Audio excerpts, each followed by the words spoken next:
joueurs, 40 millions d'Algériens et bien plus qu'un match de football. Toute l'Algérie est dehors actuellement en train de nous attendre et de nous supporter. Donc cette image elle est ancrée dans nos têtes pour fêter la victoire et la qualification Inch'Allah avec eux après le match. On n'est pas des joueurs, on est des ambassadeurs. Quand on voit qu'est-ce qui se passe, tu te dis c'est bon, c'est pas un match de foot, tu pars en guerre, on dirait, c'est les matchs qui parlent d'elles-mêmes quoi. Jeudi dernier, au moment où l'équipe algérienne atterrit au Caire, tout semble pourtant si calme. Certains supporters posent devant les photographes. Des scènes de fraternité rassurantes entre deux nations qui partagent la même langue, la même religion. Nous sommes des frères pour toujours. Mais entre l'Algérie et l'Égypte se joue une unique place en Coupe du Monde. Un ticket si convoité qu'il engendre les pires excès. Un piège se prépare. Des supporters égyptiens incontrôlables et des policiers débordés, incapables de protéger les Algériens. C'est la police qui a frappé là. Ils nous ont attaqués là. Au lieu de nous protéger, ils ont commencé à nous frapper. Ça se peut pas. Ça se peut pas. Moins d'1 kilomètre sépare l'aéroport du Caire de l'hôtel des footballeurs algériens. Un trajet à haut risque, filmé par l'un des joueurs sur son téléphone portable.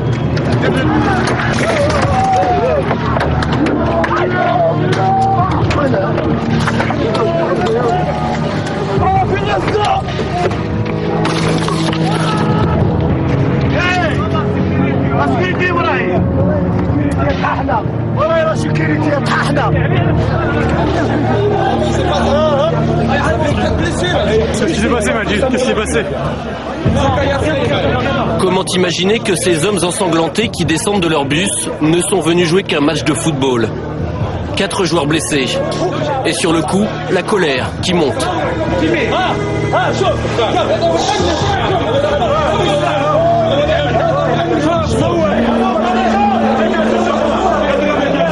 Imagine un joueur, il prend ça dans la tête. Imagine. C'est ça le football. C'est ça le football. J'ai vu la pierre qui est venue, heureusement qu'elle était un peu amortée par le moto. Et après, on est rentré dedans. Je me suis caché, comme tous les autres, ça venait de partout. Il y a un morceau de verre qui a pénétré à l'intérieur de la plaie. On attend pour la structurer, qu'il y ait une constatation de la FIFA. Et après, ils te disent, on est des frères. Quels frères? Ça, c'est des frères.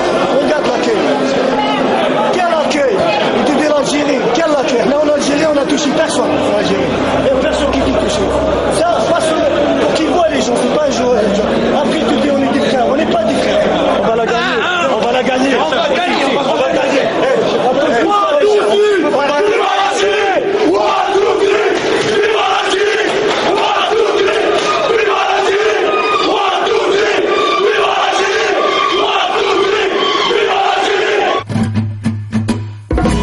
En direct du CHU d'Égypte.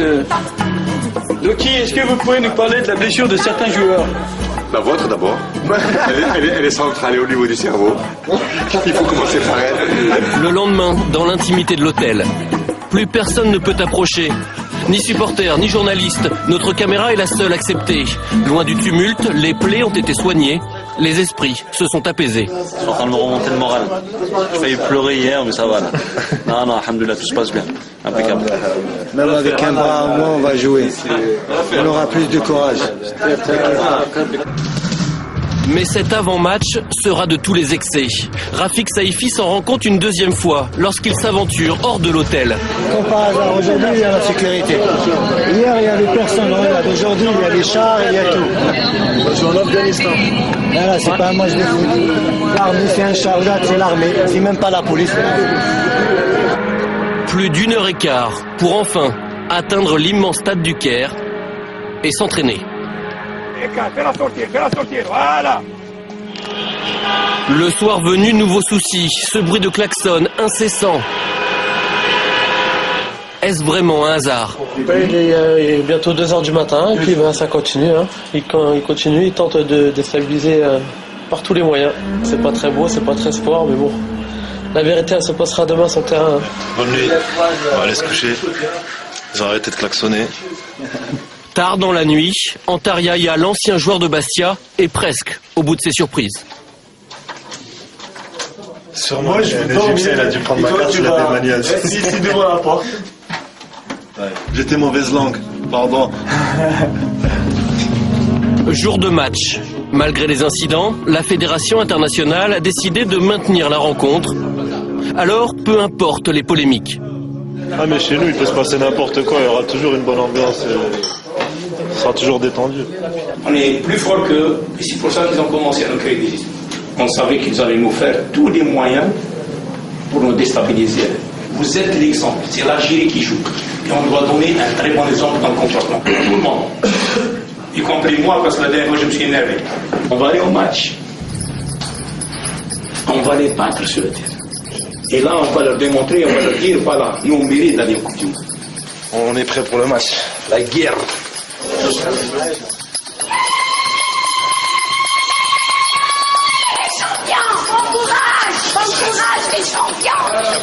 Partout à Alger, partout dans le pays, des places de village au restaurant, un peuple espère.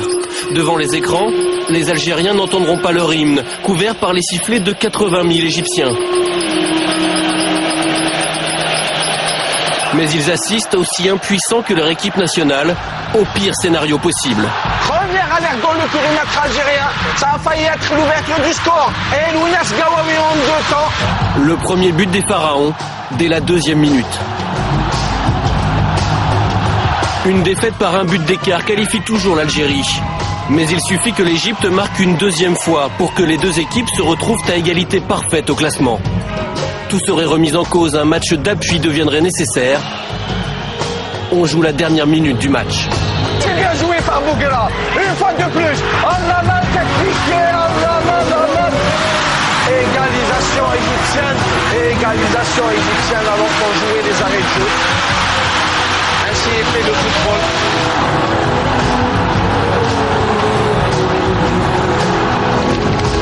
Pendant 95 minutes, l'Algérie a tenu cette participation au mondial qui lui échappe depuis 23 ans.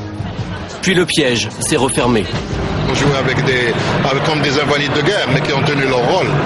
Il faut vraiment les féliciter, ces garçons. On est fiers d'eux.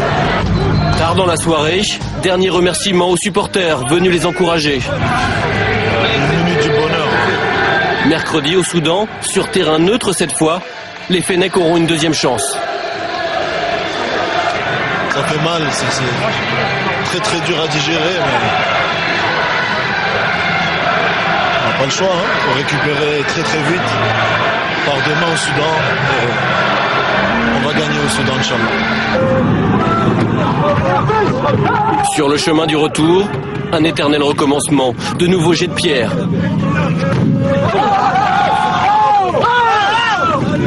Mais cette fois du fond du bus, malgré la tristesse, malgré la colère, s'élèvent quelques chants, comme une réponse aux attaques, comme un signe de plus